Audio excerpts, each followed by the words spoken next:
ഇത്രയില് മിക്ക ഓരോ തിക്കട്ടതാണ്. അത് കീറി നിൽക്കുന്ന ആള് മെമ്പർക്ക്. അങ്ങനെ വളർന്ന മെമ്പറാണിത്. അതിലോട്ട് എല്ലാ വീടുകളിലും ഒരു 10-13 വീട്ടിൽ പശുവിനെ കറവുണ്ടായിരുന്നു. രാവിലെ 4 മണിക്ക് എനിക്ക് പശുവിനെ കറക്കും. പിന്നെ അതിനുശേഷം 9 മണി വരെ തേങ്ങ വെട്ടും. അതിനുശേഷമാണ് കോളേജിൽ പോകുന്നത്. അന്ന് കോളേജ് പഠിക്കുമ്പോഴത്തേക്ക് മൊത്തം ഒരു 3800 രൂപയാണ് എനിക്ക് ചിലവായത്. ഈ ഇലക്ഷനോ? ഈ ഇലക്ഷൻ ബാഗിൽ ഇപ്പോൾ തന്നെ ഇതിനകത്ത് ഒരുപാട് ആൾക്കാരുടെ ചികിത്സാ ധനസഹായത്തിൻ്റെ കാര്യങ്ങളുണ്ട്. ഉമ്മൻചാണ്ടി സാറാണ് വീട് വെച്ച് തന്നതും സാറ് തന്നെയാണ് എൻ്റെ പാലുകാച്ചിന് വന്നതും സാറ് തന്നെയാണ്. ഉമ്മാക്ക് സുഖമല്ല, പാപ്പാക്ക് സുഖമല്ല, സഹോദരന് സുഖമല്ല, സഹോദരിക്ക് സുഖമല്ല. ആ കുടുംബത്തിൻ്റെ അത്താണിയാണ് ഇത് പറയുന്നത്. കഥകൾ കണ്ട് അനുഭവിച്ച് വളർന്ന ചേർക്കനാണ്. അനുഭവിച്ച് ത്യാഗം. അന്നത്തെ അവരുടെ നിലവാരം അതായിരുന്നു. ഉമ്മാക്ക് സുഖമല്ല, പാപ്പാക്ക് സുഖമല്ല, സഹോദരന് സുഖമല്ല, സഹോദരിക്ക് സുഖമല്ല. ആ കുടുംബത്തിൻ്റെ അത്താണിയാണ് ഇത് പറയുന്നത്.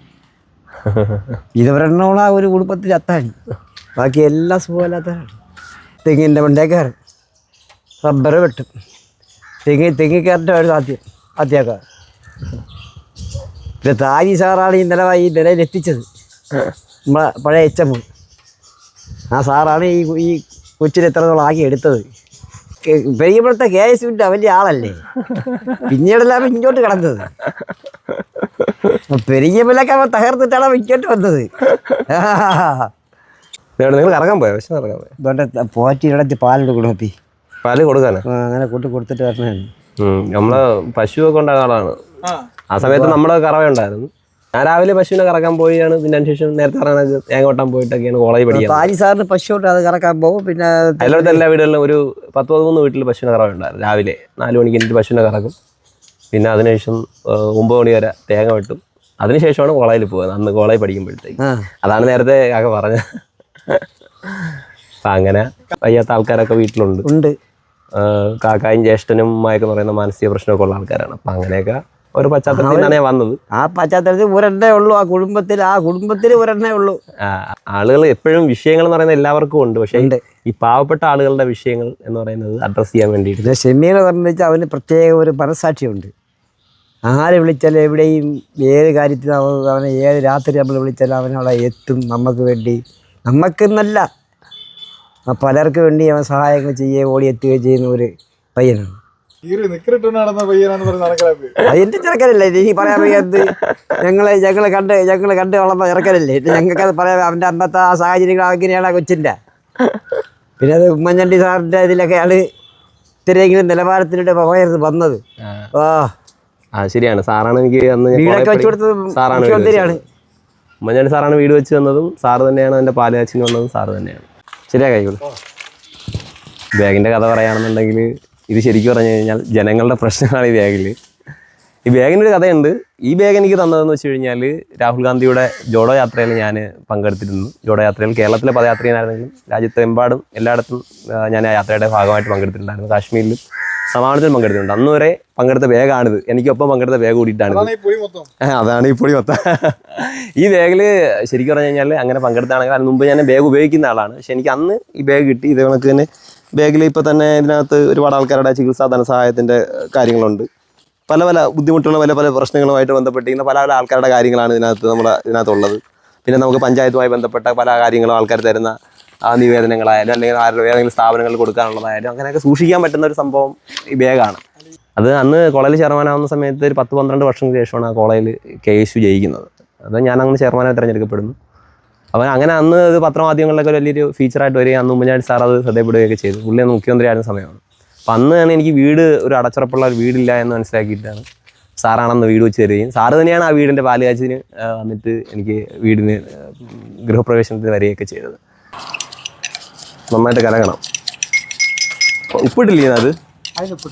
ഇതൊപ്പിടി ഉപ്പ് വേണമല്ല. 2 ഉപ്പ് വേണം. അതിലിട്ടാ അതെ. അതെ. അവിടെ പഠിക്കുമ്പോഴേ അറിയാം. എവിടെ ഇക്ബാൽ കോളേജില് ഈ ബന്ധങ്ങളിലൂടെയാണല്ലോ നമ്മുടെ രാഷ്ട്രീയ പ്രവർത്തനം എന്ന് പറയുന്നത്. തീർച്ചയായിട്ടും ആ ബന്ധങ്ങൾ എന്ന് പറയുന്നത് പ്രത്യേകിച്ച് ഒരു പരിചയപ്പെടുത്തേണ്ട ഒരു ആവശ്യവും ഈ നാടിന് എന്നെ ഉണ്ടെന്ന് ഞാൻ കരുതുന്നില്ല. അത് എൻ്റെ നാട്ടിലാണെങ്കിലും സമീപ പ്രദേശം തീർച്ചയായിട്ടും ആദ്യം തന്നെ വലിയ ബുദ്ധിമുട്ടായിരുന്നു, നമ്മുടെ പാർട്ടിക്കാരെ തന്നെ പറഞ്ഞ് മനസ്സിലാക്കാൻ വേണ്ടിയിട്ട് കുറച്ച് ബുദ്ധിമുട്ടായിരുന്നു. പക്ഷെ അവർക്ക് ഒരു ഘട്ടം കഴിഞ്ഞപ്പോൾ അവർക്ക് വലിയൊരു ജനങ്ങൾക്കിടയിൽ കിട്ടുന്ന വലിയ റെസ്പോൺസ് എല്ലാവർക്കും വലിയ രീതിയിലുള്ള അംഗീകാരമായിട്ട് അത്. എത്ര രൂപ ചിലവായി? മൊത്തം ഒരു 3800 രൂപയാണ് എനിക്ക് ചിലവായത്. ഈ ഇലക്ഷനോ? ആ ഇലക്ഷൻ. അതെങ്ങനെ? 3800. അതിനകത്ത് നിന്നു? അതിനെന്ന് വെച്ച് കഴിഞ്ഞാൽ ഞാൻ ആകെ കൂടി എൻ്റെ അഭ്യർത്ഥന മാത്രമാണ്, ഞാൻ അതിനുവേണ്ടി മാത്രമാണ് 800 രൂപ ചിലവായിട്ടുള്ളത്. ബാക്കി പൈസ എന്ന് പറയുന്നത് ഈ 3800 ബാക്കി പൈസ എന്ന് പറയുന്നത് വന്ന ആളുകൾക്ക് കൂടെ വന്ന അവർക്കൊക്കെ വേനലായതുകൊണ്ട് വെള്ളം വാങ്ങിച്ചു കൊടുക്കാനും ബാക്കിയൊക്കെ ഉപയോഗിച്ച പൈസ മാത്രമാണ്. യാത്ര അങ്ങോട്ടും ഇങ്ങോട്ടും പോയതിനും വന്നതിനും എല്ലാം കൂടെയുള്ള ചിലവാണ്, മൊത്തത്തിലുള്ള ചിലവാണ് 3800. അപ്പോൾ ഈ യാത്രകൾക്ക് വേണ്ടി യാത്ര എന്ന് വെച്ച് കഴിഞ്ഞാൽ നമ്മൾ അങ്ങോട്ടും ഇങ്ങോട്ടും വണ്ടിയിൽ പോയതും അങ്ങനെയൊക്കെയുള്ള കാര്യങ്ങൾക്ക് വേണ്ടിയിട്ട് മൊത്തം ഞാൻ ഇലക്ഷനുമായിട്ട് ബന്ധപ്പെട്ട് എനിക്ക് എത്ര രൂപ ചിലവായിട്ടുണ്ടെന്ന് പൂർണ്ണമായിട്ട് നോക്കിക്കഴിഞ്ഞാൽ 3800 രൂപ. സ്കൂട്ടറിലാണോ യാത്ര മൊത്തം? എല്ലാം സ്കൂട്ടറിലാണ് യാത്ര. ഞാൻ സഞ്ചരിക്കുന്നത് സ്കൂട്ടറിലാണ്. ഇതുമായിട്ട് ഇലക്ഷനുമായിട്ട് ബന്ധപ്പെട്ട് അങ്ങോട്ടും ഇങ്ങോട്ടും പോകാനും വരാനൊക്കെ ഉള്ള എല്ലാം കൂടെ ചേർത്താണ് ഈ പൈസ. തെരഞ്ഞെടുപ്പ് കമ്മീഷനിൽ ഓൾറെഡി തന്നെ കൊടുത്തിട്ടുണ്ട്. ഞാൻ എൻ്റെ ചിലവായ പൈസ ഞാൻ കണക്കാക്കി കൊടുത്തിട്ടുണ്ട്. പലരും പറയുന്നത് 2000 രൂപ കൂട്ടൂലേ നമ്മുടെ ഇലക്ഷന് കെട്ടിവെക്കാനുള്ള 2000 രൂപ ഇതിൽ കൂട്ടത്തില്ലെന്നൊക്കെ ചോദിക്കുന്നുണ്ട്. ആ ഇലക്ഷനിലെ 2000 രൂപ എന്ന് പറയുന്നത് നമുക്ക് തിരിച്ചു കിട്ടുന്ന പൈസയാണ്. കെട്ടിവെച്ച പൈസ പോയാൽ 2000 രൂപ പോകും. കെട്ടിവെച്ച പൈസ തിരിച്ചു കിട്ടിയാൽ നമുക്ക് പൈസ കിട്ടും. അപ്പോൾ 3800 രൂപയ്ക്ക് ഒരു തെരഞ്ഞെടുപ്പ് ജയിക്കാം? 3800 രൂപ തന്നെ വേണ്ട തെരഞ്ഞെടുപ്പ് ജയിക്കാൻ. ഒരു കണക്ക് പറയാമോ? തെരഞ്ഞെടുപ്പ് ജയിക്കാൻ വേണ്ടിയിട്ട് ശരിക്കും പറഞ്ഞു കഴിഞ്ഞാൽ ഞാൻ ഈ അഭ്യർത്ഥനയ്ക്ക് വേണ്ടി ചിലവാക്കിയ പണമാണ് 800 രൂപ എന്ന് പറയുന്നത്. അതല്ലാതെ തന്നെ വേണമെങ്കിൽ ജയിക്കാൻ പറ്റും. ജനങ്ങളുമായിട്ട് ബന്ധം വേണം. ജനങ്ങളുടെ പ്രശ്നങ്ങളിൽ നിൽക്കണം. അവരോടൊപ്പം ഉണ്ടെങ്കിൽ അവർ ജയിപ്പിക്കും. വേറെ എന്തെങ്കിലും ജോലി ചെയ്യുന്നുണ്ടോ? വേറെ ഞാൻ ട്യൂഷൻ ഫീൽഡിലുണ്ട്. അല്ലാതെ ഓൺലൈനായിട്ട് ട്യൂഷൻ കാര്യങ്ങളൊക്കെ ഉണ്ട്. എന്താ പഠിച്ചേ? ഞാൻ MCOM പഠിച്ചത്, കൊമേഴ്സാണ് പഠിച്ചത്. ട്യൂഷൻ ഫീസ് ഉണ്ട്. ട്യൂഷൻ. അപ്പോൾ ഈ ജീവിതമാർഗ്ഗം എല്ലാം ട്യൂഷനാണ്? ജീവിതമാർഗ്ഗം എല്ലാം ട്യൂഷനുമായിട്ട് ബന്ധപ്പെട്ടാണ്. അല്ലാതെ ജീവിക്കാൻ പറ്റത്തില്ലല്ലോ. അതെ, ഞാൻ പൊളിറ്റിക്സ് എന്ന് പറയുന്നത് ഒരു പാഷനായിട്ട് കൊണ്ട് നടക്കുന്ന ഒരാളാണ്. മറ്റത് പ്രൊഫഷണൽ വേറൊരു ജീവിതമാർഗ്ഗം കണ്ടെത്തുക, പാഷൻ തുടരുക, അതാണ്. വീട്ടിലാരൊക്കെ ഉണ്ട്? വീട്ടിൽ ഉമ്മായും വാപ്പ, സഹോദരിമാർ 2 പേരുണ്ട്, പിന്നൊരു ജ്യേഷ്ഠനുണ്ട്. വിവാഹം കഴിച്ചില്ല? ഇല്ല. കഴിക്കണം. നമ്മൾ ഈ ഒരു യാത്രയിൽ പഞ്ചായത്തിൻ്റെ ഭരണം പിടിക്കുക എന്നുള്ളതായിരുന്നു കഴിഞ്ഞ 5 വർഷത്തെ ഒരു തപസ്യായിട്ട് ഏറ്റെടുത്തിരുന്നത്. അപ്പോൾ അതിനു വേണ്ടിയിട്ട് എല്ലാം മറന്ന് ജനങ്ങൾക്കിടയിലായിരുന്നു 5 കൊല്ലം നിന്നത്. ഇനി നമ്മുടെ കാര്യങ്ങളിലൂടെയൊക്കെ നോക്കണം എന്നുള്ള ചിന്തയിലുള്ള. എനിക്ക് വലിയ ഞെട്ടലുണ്ടായില്ല. കാരണം ഞാൻ ഇത് കൃത്യമായിട്ടും മുന്നേ തന്നെ മനസ്സിനകത്ത് കൃത്യമായൊരു കാൽക്കുലേഷൻ ഉണ്ടായിരുന്നു. ആ കാൽക്കുലേഷൻ അനുസരിച്ചിട്ട് തന്നെയാണ് കാര്യങ്ങൾ വന്നിട്ടുണ്ടായിരുന്നത്. അതിൽ ചെറിയ കാൽക്കുലേഷൻ ചില പിഴവുകൾ സംഭവിച്ചിട്ടുണ്ടെന്നേ ഉള്ളൂ. ഇത് പ്രതീക്ഷിച്ചിരുന്നതാണ്. ഫോണ് മൊത്തത്തിൽ പോയിട്ടുണ്ട്. പക്ഷേ സംഭവം അങ്ങനെയാണെങ്കിൽ ഇത് ഞാൻ എപ്പോഴും റഫായിട്ട് ഉപയോഗിച്ചുകൊണ്ടിരിക്കുന്ന ഫോണാണ്. റഫായെന്ന് വെച്ച് കഴിഞ്ഞാൽ എപ്പോഴും ആളുകൾ വിളിക്കാൻ പല വിഷയങ്ങളിൽ നിൽക്കുമ്പോഴത്തേക്ക് നമ്മൾ ഫോൺ എടുക്കുന്നത്, ചിലപ്പോൾ തറയിൽ വീഴും. അങ്ങനെ വീണ് ആയിട്ടാണ് ഈ രൂപത്തിലായിട്ടുള്ളത്.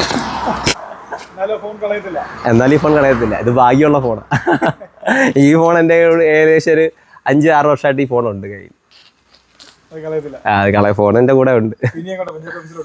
ഇനി പഞ്ചായത്തിലല്ല, ഞാൻ നേരത്തെ പറഞ്ഞ കണക്ക് 1-2 വീടുകളിൽ എനിക്ക് പോകാനുണ്ട്. അസുഖമായിട്ട് നടക്കുന്ന ആൾക്കാരുണ്ട്. ഒരു ഡയാലിസിസ് പേഷ്യൻ്റ് ഉണ്ട്. അപ്പോൾ അങ്ങോട്ടേക്ക് പോകണം. ഒത്തിരി നന്ദി. അപ്പോൾ ഓക്കെ, ബൈ.